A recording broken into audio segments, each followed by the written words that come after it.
The Grandest Game by Jennifer Lynn Barnes, Chapter 37. Lyra descended a hidden staircase into darkness, Grayson in front of her, Odette behind. With the sword gripped in one hand, Lyra felt her way along the wall with the other, listening for Grayson's footfalls, counting his steps.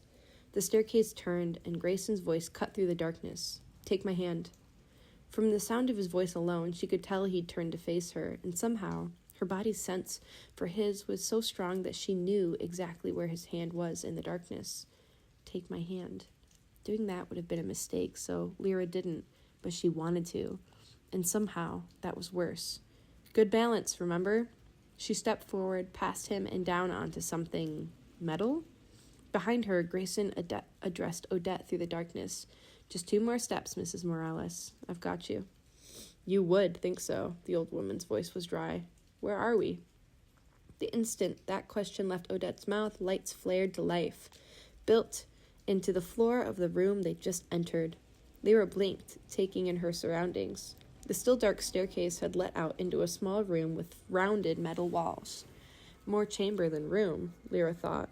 It was shaped like a cylinder, maybe 7 feet in diameter, 10 feet tall. Metal walls, metal floor, mirrored ceiling. There were only 2 objects in the chamber. A curved monitor affixed to the wall, and, beside it, a retro telephone that looked like it had been lifted straight from the 90s. The phone was see-through with a teal cord, its inner parts brightly colored, neon pink, neon blue, neon green. Lyra walked toward the phone. Odette followed. Suddenly, there was a whirring sound. The floor held steady, but the metal walls shifted, whirling and closing off the stairs. They were trapped now. Just the 3 of them, the retro phone, and the screen, which flickered to life. Gold words appeared in elaborate script. From this point on, 3 paths diverge. 3 paths. Lyra wondered at last. The words faded, and another's appeared.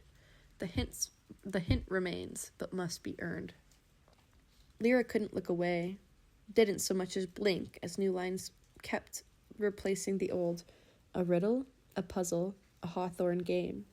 Once more with feeling, they're all the same. Each team's challenge is their own. A crown, a scepter, and an empty throne. Of all the words that had appeared on the screen, those stuck with Lyra the most. A crown, a scepter, an empty throne. That was a clear clue of some kind. It had to be. Lyra inched forward. All for one, and one for all. Grayson came to stand closer to the screen, and closer to Lyra. "When you're ready, make the call." The screen went black.